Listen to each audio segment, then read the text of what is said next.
Hey there, how are you doing? My name is Angel, and I like all things that are mysterious, right? Do you know what's mysterious today? Infrastructure. The stuff we drive on, walk past, and complain about, but almost never really look at. In 1838, Rockford is still just a tiny cluster of buildings on a river.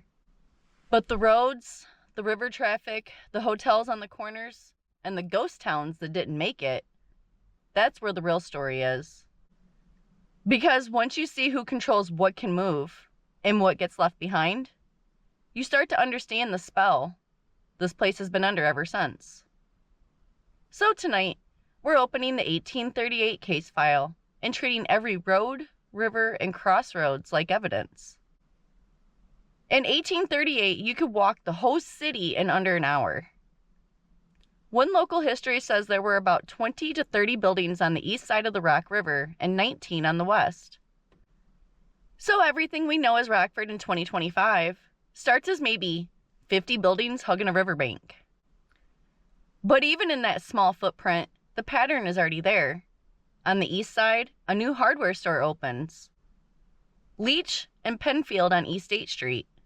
On the west side, Ephraim Wyman and Bethuel Houghton run the first bakery on South Main. One side is stacking up tools and building supplies. The other side is feeding everybody daily bread. That's not random. That's an early division of roles. In 2025, we still see this. Some neighborhoods get hardware stores, banks, and permits. Other neighborhoods get cheap food and dollar stores. 1838 is the baby picture of that split. Now let's talk movement.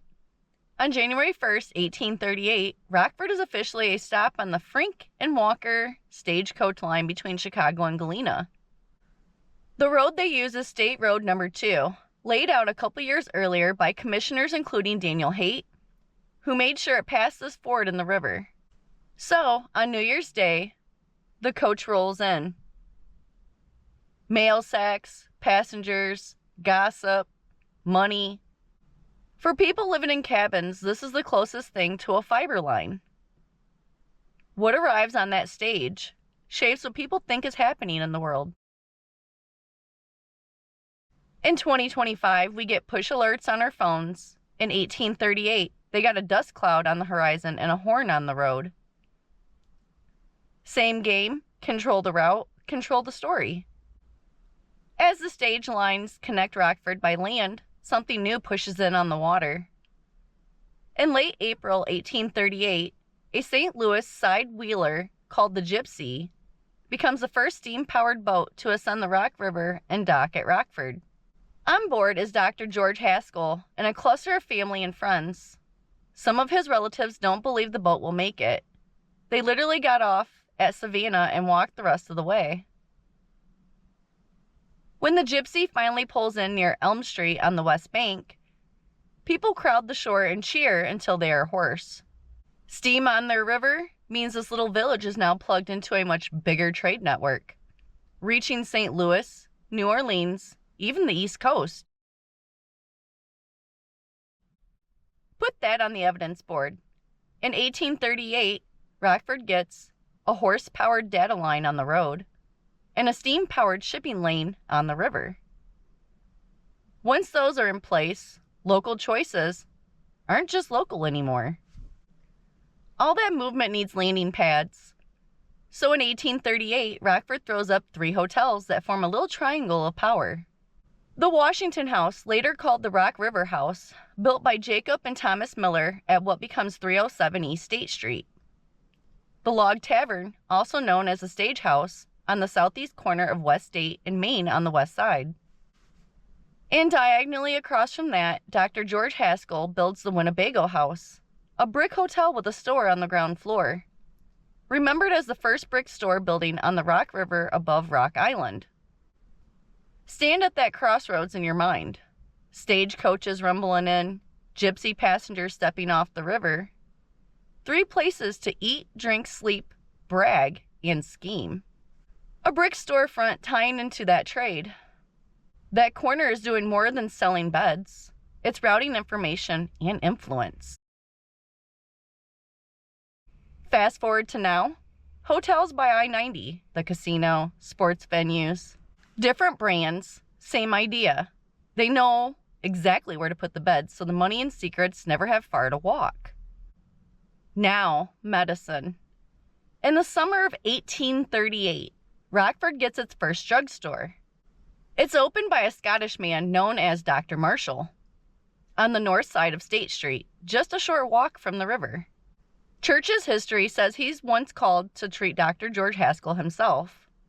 He writes a prescription. Haskell refuses to take it. Later, someone examines the dose. 70 grains of calomel, mercury chloride.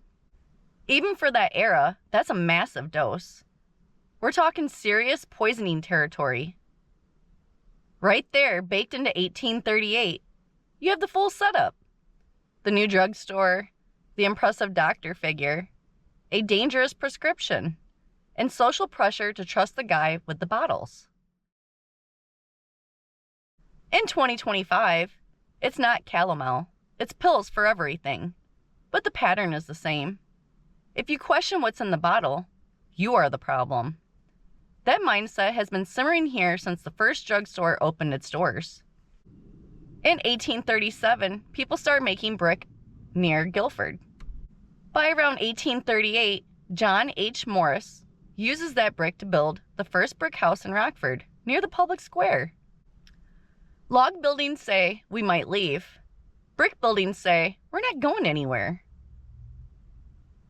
The same year the Winnebago house rises in brick, Morris's brick home goes up, and the hotel triangle hardens around State and Main.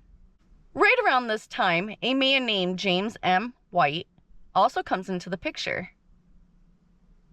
He arrives in 1838, teaches school for a while to make ends meet, then goes on to become one of Rockford's early lawyers. Later, he'll serve in the Illinois legislature and act as a local attorney for the Chicago and Northwestern Railroad and other corporations. So while Rockford still looks like a muddy cluster of cabins and brick shells, the future railroad and corporate lawyer is already walking these streets, getting to know the people, the judges, the land. The materials are changing, the players are arriving, the corporate era is already loading in the background. Now let's talk church.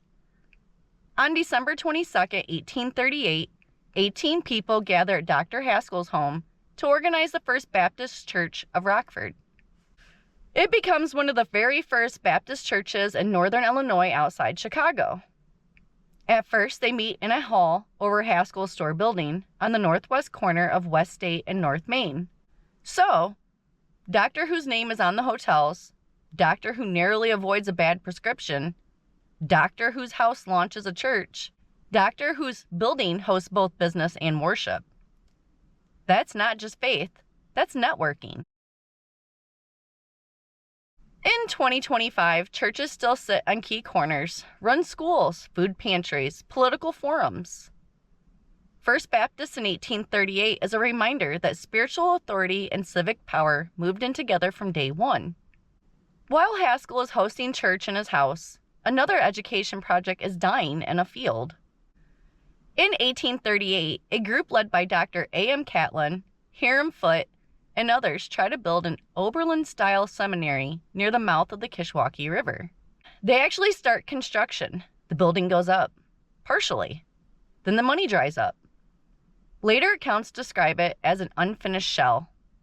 Windows broken out, left to decay. That's the first version of a higher education project here, and it never opens. Instead, the energy drifts toward things like Rockford Female Seminary and Rockford College later on. So, already in 1838, one kind of education gets a second chance somewhere else. This one quietly disappears. We don't remember the students that could have gone there because they never had the chance. Sound like any modern projects you know? Neighborhoods promise a new school, new program, new center. Then the funding falls through. Now, we get to one of my favorite patterns, entertainment. Before Rockford has sewers or proper streets, it has live theater. On October 29, 1838, the first theatrical performance in the county takes place in the Rockford House Hotel. A troupe led by the elder Jefferson is traveling west. They get snowed in here, stuck between shows. Instead of sitting around, they put on a production of Lord Laveau for local villagers in the hotel hall. His young son, Joseph Jefferson, later becomes famous nationwide as Rip Van Winkle on stage. So think about that. The same year we're putting up our first real hotels, we're also importing professional storytelling. People in this tiny frontier town are sitting in a makeshift theater, watching love and drama and jokes play out, while the real power grid is still being wired outside. Now, fast forward almost a century. Rockford builds the Capitol Theater on South Main. Now let's jump ahead to February 4th, 1928. The Capitol Theater opens at 1122 South Main Street, built by Anthony Domino and Theater and Gracia for about $175,000. It seats roughly 1,000 people, Spanish-style facade, buff brick, red tile roof, and 4 terracotta medallions on the front. Portraits of Anton Rubinstein, William Shakespeare, Enrico Caruso, and Giuseppe Verdi. Vaudeville acts, pipe organ, talkie films. The Capitol becomes one of Rockford's leading theaters. By the 1970s, it stopped showing movies. It limps along as a pool hall and restaurant. Then it closes entirely around 2015 and sits empty, marked with a red X to warn firefighters the building isn't safe. And then, almost 2 centuries after that first snowy show at the Rockford House, in December 2025, the city starts demolishing the rear theater portion of the Capitol, leaving a pile of brick and steel in the snow. Officials say the auditorium is too deteriorated, that the roof has collapsed, and it's a safety hazard. They plan to stabilize the front, keep the terracotta faces and Spanish tile, and market the shell to investors. Neighbors like Vic Rivera say they are shocked, complaining about a lack of transparency when it comes to demolishing historic buildings in Rockford. Think about that 1838 hotel show again. We go from snowed-in actors performing in the Rockford House to a full Spanish-style movie palace with famous faces in stone, to an excavator chewing through the stage, while the city promises to keep the pretty front for future development. It's the same move over and over. Bring in entertainment early. Let the building carry memories for 100 years. And when it no longer fits the business plan, keep the facade and gut the inside. Entertainment has always been part of the infrastructure, not just roads and rivers and hotels, but what we are shown, and what gets quietly bulldozed when it's no longer profitable. While Rockford is building hotels, churches, and drugstores, other places are trying to become the town, and failing. One of them is Scipio, out in what's now Harlem Township. Hiram Waddles plots a town called Scipio in the mid-1830s, laying out streets and lots, hoping to build a rival community. It never takes off. Sources say he couldn't even give the lots away. Only his own house was ever built there. At the same time, places like Winnebago, Roscoe, Willow Creek, and Pecatonica are all running to be county seat. The vote that officially crowns Rockford doesn't happen until 1839, but in 1838, this is still anybody's game. Every failed plat is an alternate timeline. If Scipio had popped off, we might be talking about a completely different main city in 2025.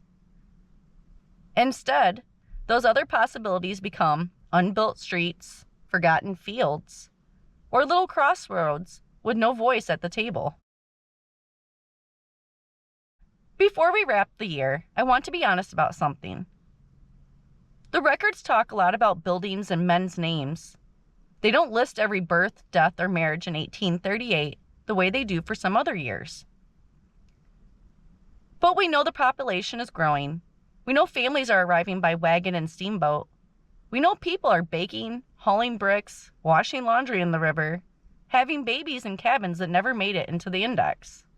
So when I say there were children born in Rockford in 1838, that's me reading between the lines, not making up names, but refusing to treat the paper record like the only reality. Because infrastructure isn't just roads and hotels, it's bodies and lives moving through those spaces. Even the ones we can't see. Let's pin 1838 to the board right next to what we're seeing in 2025. Clue 1, stage and steamboat. 1838, stage line to Chicago and Galena, gypsy steamboat ties Rockford into the Mississippi trade web. 2025, highways, rail, trucking, fiber, and air routes. Decide which parts of town live or die. Same question, who controls the choke points? Clue number 2, Hotel Triangle. 1838, Washington House, Log Tavern, and Winnebago House surround State and Main. 2025, hotel clusters around I-90, the casino, and event corridors. Same move, build beds where the money passes through and watch who owns the corners. Clue number 3, bread versus tools. 1838, bakery on West Main, hardware in East State. 2025, some neighborhoods get investment in equipment, others get fast food and services. Same split, who gets equipped to build, who gets conditioned to serve. Clue number 4, first drugstore. 1838, Dr. Marshall nearly prescribes a 70-grain calomel bomb. 2025, pharmaceutical dependency and trust the system messaging everywhere. We've been primed to outsource our health since the first apothecary sign went up. Clue 5, faith, real estate, and future corporations. 1838, First Baptist organized at Haskell's house, services and halls over his store on a power corner. 1838, James M. White arrives, teaches school, then becomes a lawyer for railroads and corporations later on.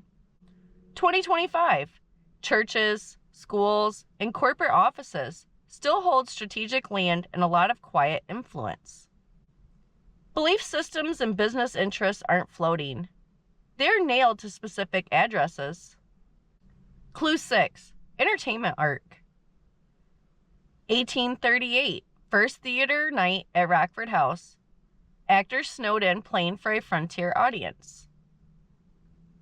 1928, Capitol Theater opens. 1,000 seats, Spanish atmospheric design, medallions of Shakespeare, Verdi, Caruso, Rubinstein. 2025, city demolishes the ruined auditorium while keeping the pretty front for investors. Residents complain of silence and lack of transparency. Stories are infrastructure too. We build them up, we gather them inside, and when they are no longer profitable, we bulldoze the stage and keep the mask. 1838 looks quiet on the surface. No massive riot, no headline trial. But under the snow and wagon ruts, this is the year Rockford's infrastructure personality snaps into place. Which corners get hotels and churches? Which blocks get bricks and hardware versus bread? Who controls the roads and the river? How entertainment arrives early and how it leaves? And even which young lawyer is already here, waiting to represent the railroads and will slice through this county? If you live here now and feel like certain parts of town are always under construction, always underfunded, or always first in line for demolition, you're not imagining it. You're feeling choices that started when this place was just a handful of buildings on a Ford. So what comes after this? In 1839, everything we've talked about starts getting locked in on paper. The county finally votes on the county seat, and Rockford wins over the ghost town competitors. East and West Rockford move toward incorporation, with a combined population of only a couple hundred people, claiming the future of the whole area. We're going to follow the money, follow the land, and see exactly who gets power and who gets written out. And on that note, if you liked this video, go ahead and give me a thumbs up. If you would like to see more videos like this, please subscribe. And as always, I really do appreciate you for watching my video. I hope you have a good rest of your day, and I'll see you in the next one. Bye.